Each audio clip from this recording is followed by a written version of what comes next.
Welcome to Transformational Leadership, the podcast for leaders building high-performance organizations and teams. In every episode, you will hear from executives and transformation experts who've led with vision, executed under pressure, and delivered real, scalable, and impactful results. You'll hear practical insights and leadership stories from executives who've driven change, delivering transformation, and consistently winning in highly complex environments. No fluff, just frameworks, lessons, and stories from the front lines of leadership. If you're serious about building competitive impact through people, you're in the right place. Here is your host, Jeff Harnois. Welcome to Transformational Leadership. Usually I'm asking the questions with my guests, but today, Nick Uresin, our producer, is going to be asking the questions. Nick, welcome to the show. Thank you, Jeff. I always enjoy to be the one to ask the questions. So let's dive right in. So this is your very first episode, and we want to introduce both your podcast as well as you to your audience. So with that, let's jump right in. First, tell us, what is your podcast called and what is it about? Nick, the podcast is called Transformational Leadership, and it's going to be focused on transformation strategies, tactics, stories, and maybe even some success stories from our guests, focusing on helping organizations move from their current state into their desired state. So this is about obviously leading teams in companies or organizations where some performance issues have surfaced and people are looking for solutions to make things better. And this is where the podcast will share probably a lot of knowledge and experience, right? That is right, Nick. In fact, transformation itself doesn't necessarily have to be in response to a problem, although that's certainly one of the subjects and topics that we'll be looking at. Sometimes organizations are performing well, but they want to perform better. And transformation is often the mechanism that helps them achieve that next level. You know, this it reminded me of the book called Good to Great. I'm sure you've read it. So it's always comparing the good to the great, which is what the book covers. So your podcast kind of along the same lines.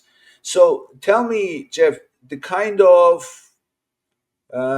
subject matters in terms of organizations. Is this for any size or any particular size? The topics of discussions, and I think the key takeaways from those conversations will be applicable for any organization all the way down to an individual leader. The topics will include, again, starting with that top line vision of where are you today? Where's your organization today? How do we assess that? And where do we want to be tomorrow? Where do we want to be in our future state? And then creating the bridge between those two places. Topics will include everything from psychometric and psychological profiles to strategies involving change, to alliance building and executive presence and change-based communication. Really key strategies that will enable our viewers and listeners to gain insights into how better to plan and manage and then execute their own transformation initiatives. Cool. So I kind of heard you mention this, but let's to make sure that it's clear, who is the best person to tune into your podcast? I think our primary audience are going to be HR leaders, primarily at the senior executive level.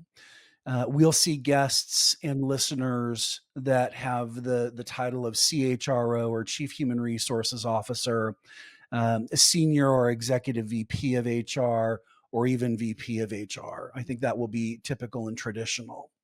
But any division or department leader, anybody in a leadership role will benefit from these conversations, again, all the way down to an individual department manager. Mhm. Yeah, because since this is about leadership and HR people are primarily always in some kind of a leading role, Mm-hmm. whether it's, managing the performance to anything. But really anybody who is in a leadership role or frankly wanting to be in a leadership role, right? That's right. I think the category for that is what we call hypo, which are generally individual contributors with a high potential for leadership. If they're trying to think about or build their leadership practice as they enter into that level of the workforce, this would be an excellent resource for them foundationally. One of the ways that I think about this, Nick, is headcount. The people side of every business is generally the single largest item on the P&L. Transformational leadership is about how do we maximize our human resources, maximizing the return on that investment. Yeah, it's true. And hypo, I did not know that.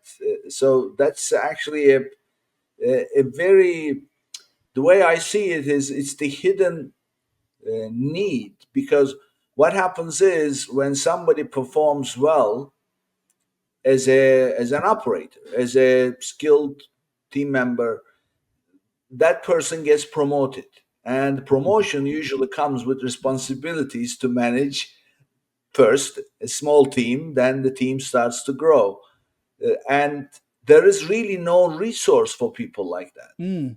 because they're coming in for the first time and they don't really know. They've been doing good work. They manage obviously themselves well. But when you have other people under your responsibility, that's a whole different ballgame, right?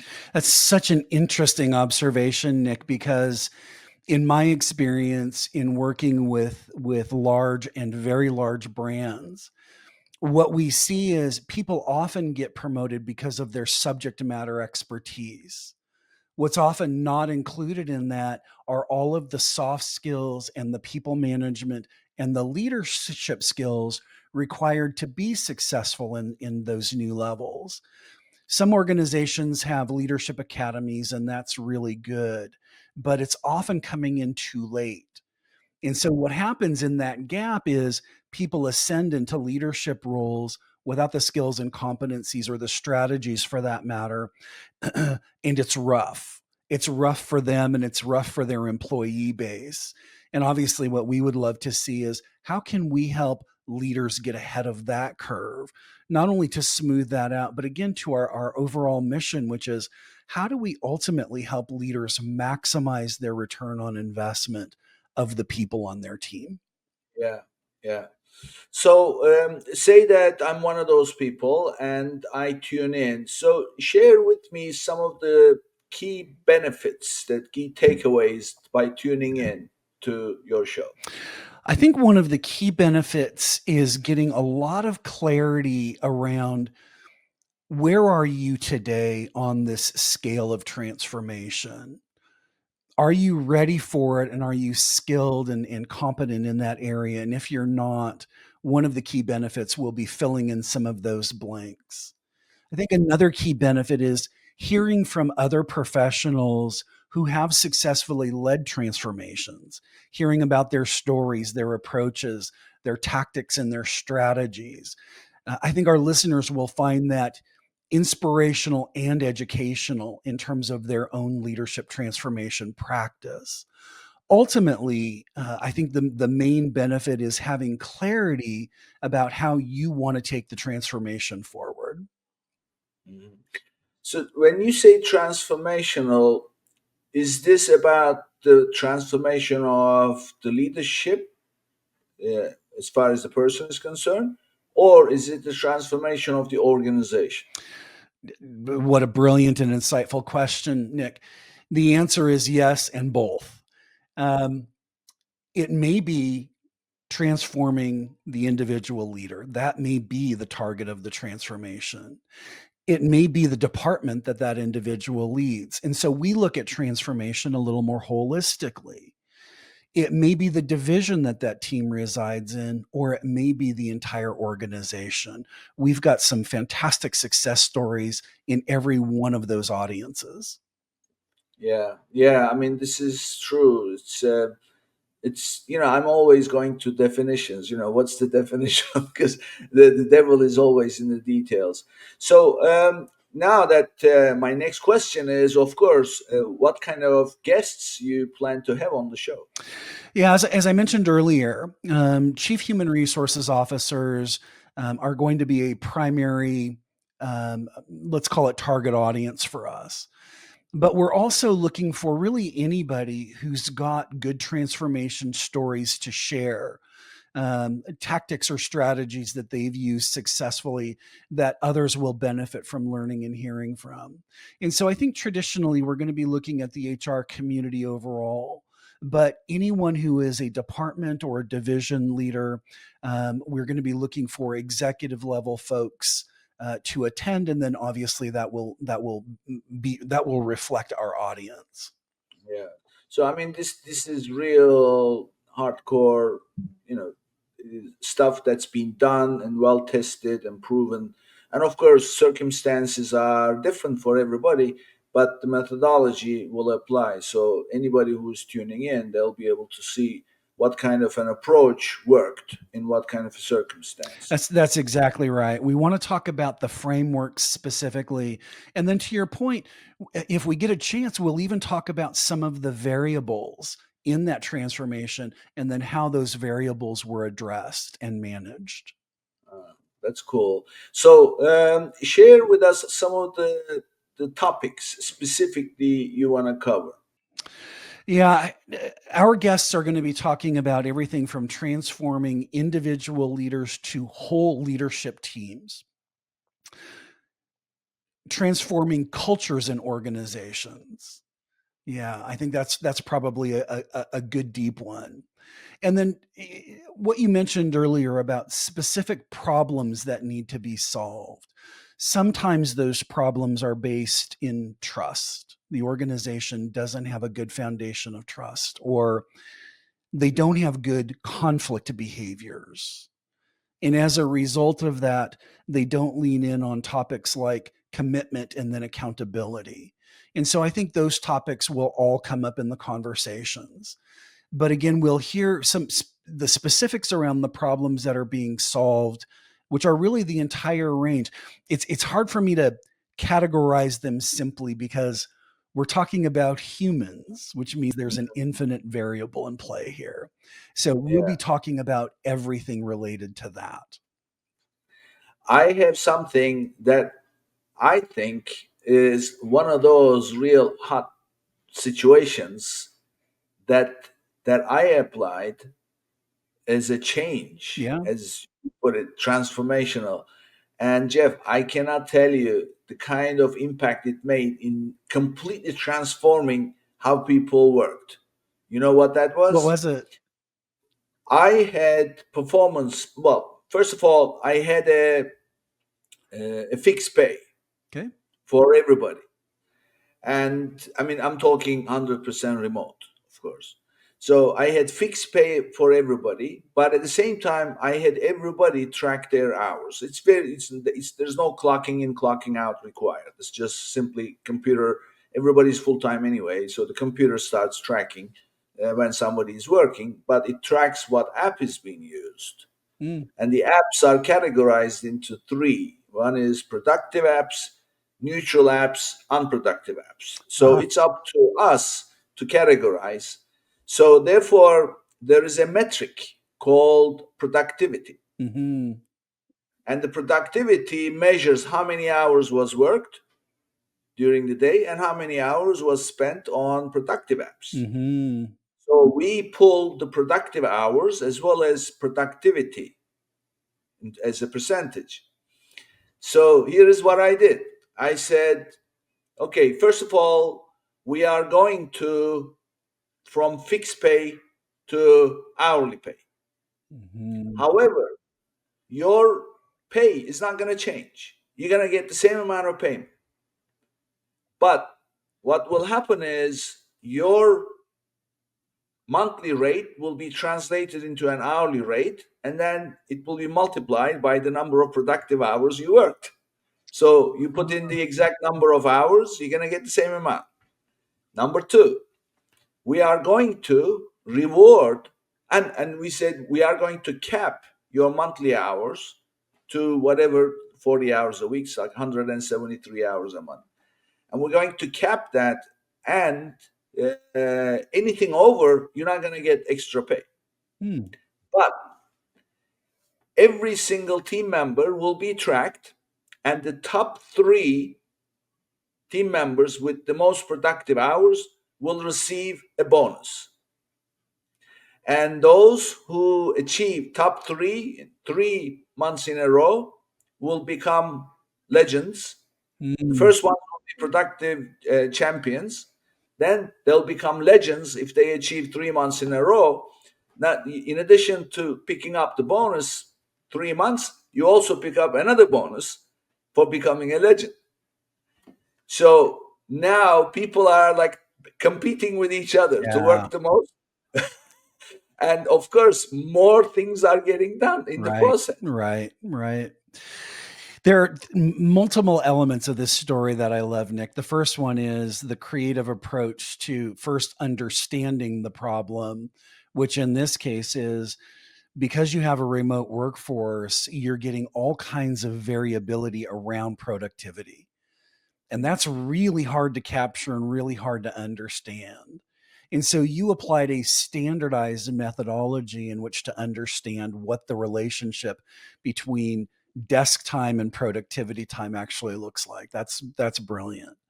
The second thing that I love about your story here is the alignment between the compensation and incentives to the behavioral output you were looking for. That's a topic we'll dive into this particular podcast, because oftentimes we see organizations setting goals, but their compensation is out of alignment with those goals. And then they wonder why people aren't leaning in. But you captured that in this story. That's phenomenal. And the last thing that I really enjoy about your story is the fact that it changed the culture of the team, even on a remote basis, to be much more competitive around making sure that their productivity was the best that it could be. Bravo and well done.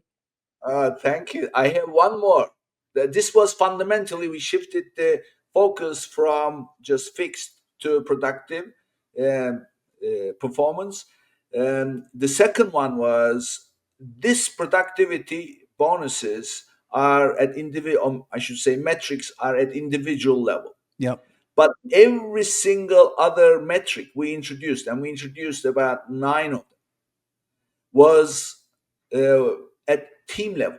So in other words, it's the teamwork that will be rewarded. One person doing really well, for example, we have a quality score where the timeliness of their work, which is measured, and in our case it's very simple. It's the whatever we schedule, have we met that schedule date, and things like that. And but that's also measured at team level. So now team members are actually watching each other's back and helping each other, instead of like pushing the others down to elevate their own. So that's another one was really good. This is an aspect of that compensation alignment that I was talking about, Nick. Again, we see organizations who will create bonus structures for individual performance, and then they can't figure out why collaboration is low or why siloing in the organization is so high. And the answer is really obvious. You didn't incent the behavior that you wanted. And so sometimes going back and having a strategic look at your compensation plan to make sure that it's aligned to incenting the behaviors ultimately that you want, sometimes that's the biggest and easiest fix available. Right. And very fast as well. Can be. Yeah, it can be. It's something. Yeah, and I heard a saying the other day. It was on one of those business shows that Charlie Munger, Warren Buffett's partner, he said this apparently, and he said, "Show me the incentives, and I show you the outcome." Right. Right. This is exactly what you're talking about, right? Yeah. Yeah, exactly. Yeah, It's a home run. And again, yeah, it's often overlooked. It's often underserved as a strategic tool in transforming organizations. yeah. Yeah, I mean, look, I just wanted to see if this is as a specific kind of topic to discuss, something that falls in your area, and I can see that you're gonna cover anything, and so people can get a sense of anything else that will come out of these conversations that they Mhm. can literally take away and apply as a methodology. Yeah, that's right, In their, Nick. yeah. Great. So, I mean, I can't wait. I love this kind of stuff. So I can't wait for the episodes to come out. So I want to now also get to know you a little bit and get your audience to know you. Uh, Tell us about, and you typically, I am never interested in people's resumes. And I'd like to know what brought you here. And I'm not talking about like getting certain job here, there, and then suddenly getting an idea. It's about growing up. Yeah. We showed the signs of what we're going to end up doing. Mhm. So I want to know the stories, your stories from the early years, so to speak. So let's start by talking about, tell us where you grew up, and then tell us what was it like as a kid. What were things that you were interested in that resembles what you do today? Yeah, what a fun question. Where I grew up, I'm a native Californian, first generation, and it started in Southern California. My father was a technician at a company called TRW, uh, who was a subcontractor to the NASA Apollo missions. We left there very, very young and moved up to the extreme northern part of California, a little town called Crescent City, and then ultimately ended up in the Redding area, which is where I entered adulthood. I left there and came to the Bay Area, where my wife and I have been ever since. And I started my professional career at Apple.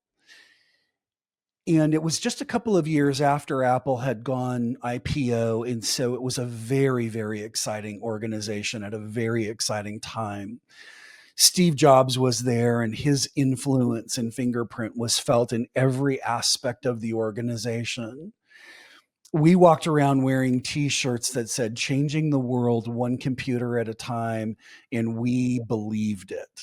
It was very important that our mission was to make a positive impact on the world, and that has sort of been integrated with my own DNA ever since. I think one of the other things that I took away from that early experience at Apple was Steve's relentless pursuit for excellence. And it's interesting because it ties back to the book mention, Good to Great, written by Jim Collins. The Cliff Notes version of that book is good enough is the antithesis of great. Right. And so being able to find where greatness begins and paying attention to that has always been a theme in terms of the focus of what I do and how I work. I worked through, So hang on one second, Nick. So I worked through some other Fortune 50 companies at the executive level. I had some startups with some successful exits, and I got into my last corporate role, and I thought, I don't want to do this anymore. mm, I don't want to make decisions that are good for the company that aren't good for the customer. And sometimes companies have to make hard decisions for their survival. But there was something about that really worked against my ethos, if you will. And so I thought I'm gonna create an organization that allows me to put good in the world and do really good or great things without having to make decisions against my customers and what's good for them. Let me pause for a second and hear your question. yeah. So I mean, look, I understand the entrepreneurial approach is there's got to be a better way. Is the first question to apply to a situation or whatever, and the other one is spending time in organizations that really do a subpar job, you say, no, no, I can do a better Yeah. one. So those are all. What I am most interested in is actually go way back and figure out where your interest in this excellence, pursuit of excellence, come from. Was that something that started in Apple, or was it before? The entrepreneurial spirit that you mentioned, I think started to come up really early in life. I was out mowing lawns for money as a preteen kid. By the time I was old enough to drive, I had a job actually working for my father in his business. And when I was a junior in high school, I love this story. I hope you do too. It's a little bit esoteric, but I'll tell it anyway. Yeah. When I was in high school, I went to the grocery store and they were having a clearance sale on a product called Rapples. Rapples were caramel sheets that were round. And the idea was you would take one of those sheets and you would wrap it around an apple and you'd warm it up and the caramel would stick to the apple and you've got this caramel apple. They were selling packages of 5 for $0.25. Mm. So I had a couple of bucks in my pocket and I bought as many of those as I could. And I took them to school the next day and I was selling the individual sheets to people for $0.25. So for every quarter I invested, I was getting $1 back. Wow, that's good investment. And just having a ton of fun with it, right? The engagement, there's a sales aspect to it, but it's like, yeah, how Yeah. many do you want? How many do you need? And, I ended up buying, I don't know how many hundreds of those I purchased, but it was a really fun little endeavor. And, then I kind of got bored with it and they were out of inventory and that was that. So I think that entrepreneurial spirit for me came very early. But when I was at Apple, I was introduced to a psychometric, the measurement of psychology. And my wife was too, by the way. She was also introduced to it. And it was profound for me when I saw my results. It was Mm. profound because I understood myself in ways that I never understood previously. It gave me a lot of legitimacy for how I think, how I communicate, how I make decisions, how I show up when I'm stressed, whether I'm looking futuristically and being more strategic or whether I have a propensity to be more tactical in nature. And that understanding was phenomenal first about me understanding myself. But the key was I now understood others significantly better. Mm. When I left Apple, I joined another Fortune 50 company. And here's the thing. I was hired as a VP. I'd never had any executive experience prior to that. I was hired as a sales executive. I never had any sales experience. And I was put into a role where I was expected to sell to enterprise. Now, coming out of Apple, a very large enterprise, but I'd never sold in that environment. And in 18 months, I closed $100 million deal with a company called AT&T Wireless. They don't exist. That company doesn't exist anymore. It's a part of AT&T, and we would know them as the cell phone division or the mobility division. But how did that happen? A guy, by the way, I hadn't even gone to college at that point. And so it wasn't because I was super smart. It certainly wasn't because I was handsome. I mean, have a look. It wasn't because I was charming. What was it? It was my ability to read people, understand their information needs, understand their decision-making process and priorities, and then being able to serve those. So when you think about selling into enterprise, You've got purchasing folks, as an example, who want to be a part of the conversation. They have very specific information needs. When we're talking to the business units, they have very specific needs. When we're talking to the ultimate decision makers at the executive level, they have different needs and different communication styles. And so having that access to the psychometric helped me understand how to be influential.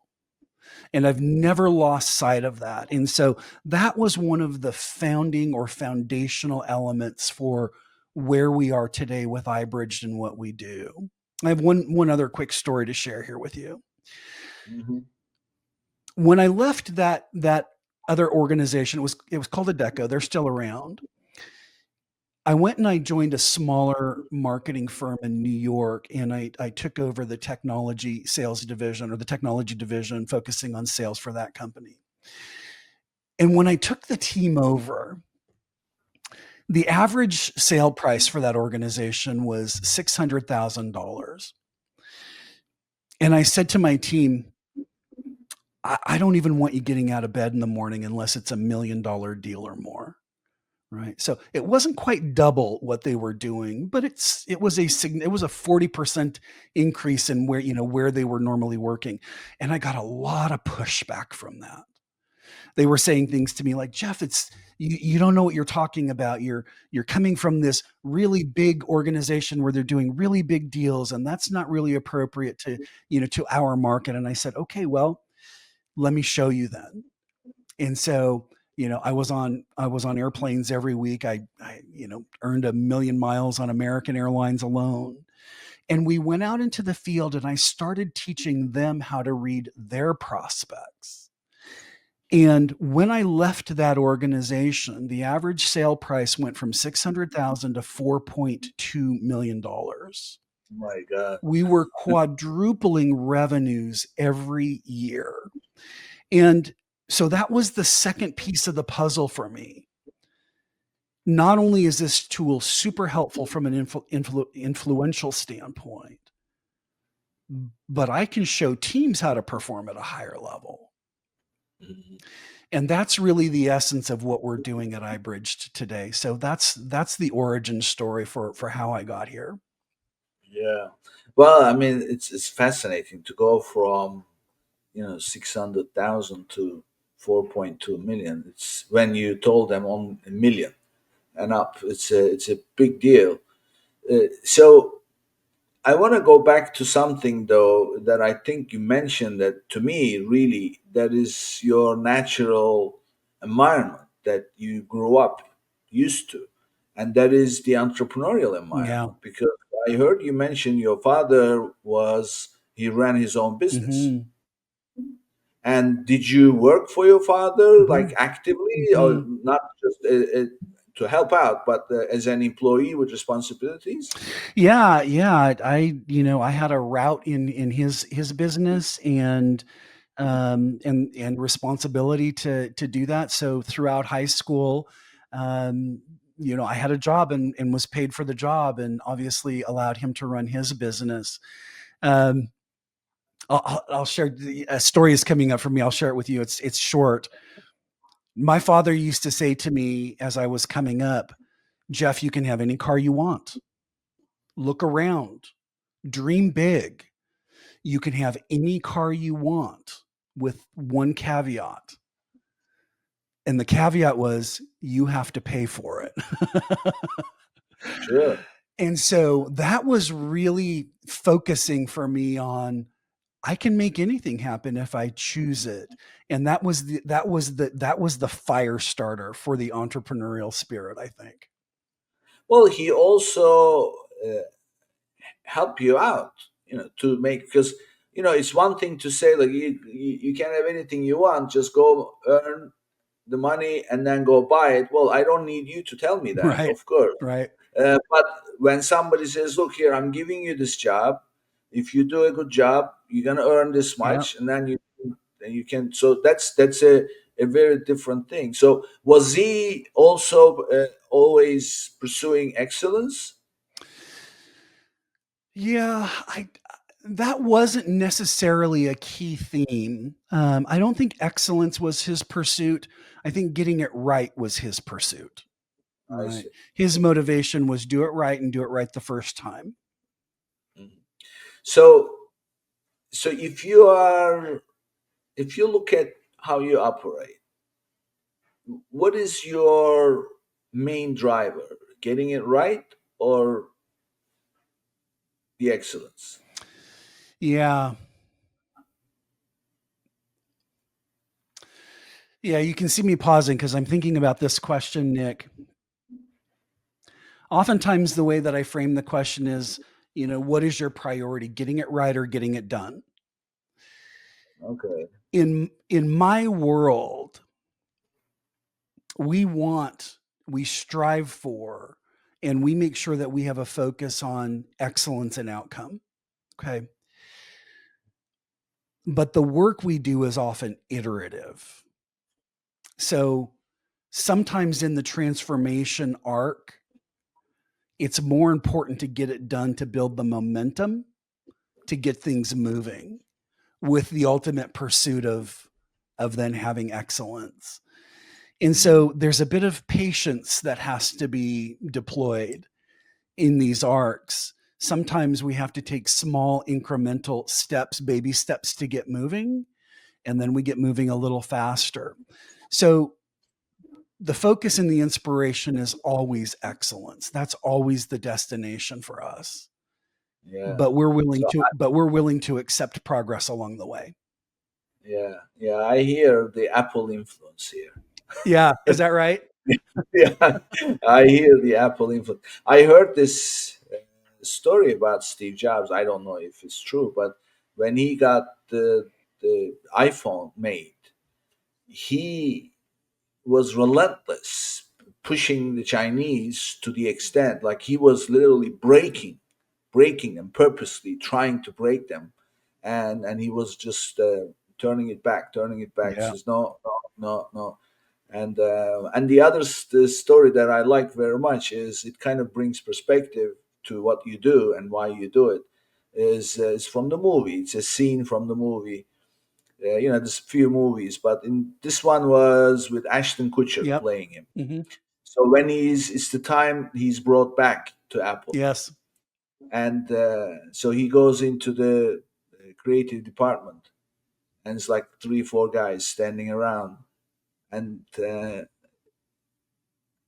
they have all the stuff that they work on, and he says, "So why are you here?" And they look at him and they say, "Well, because Apple is the company that we look up to, blah blah." No, he says, "That's not what I'm asking. Why are you here?" And they start talking about creating stuff, Yeah. how they used to create stuff. He says, "Now you're talking. So I want you to go do what you came here to do, and go create. Nothing is off the table. Give me something that I haven't seen before. Mm-hmm. Do a good job." And that's really the key point.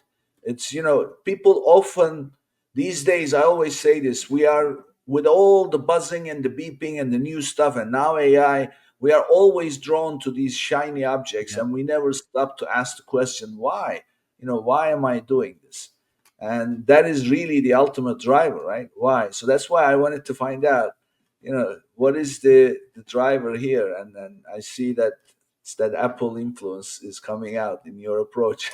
That's true. One of the things that often comes up in our transformation initiatives is helping people understand the meaning behind the work that they're doing, making sure that it's meaningful and making sure that they stay connected to that.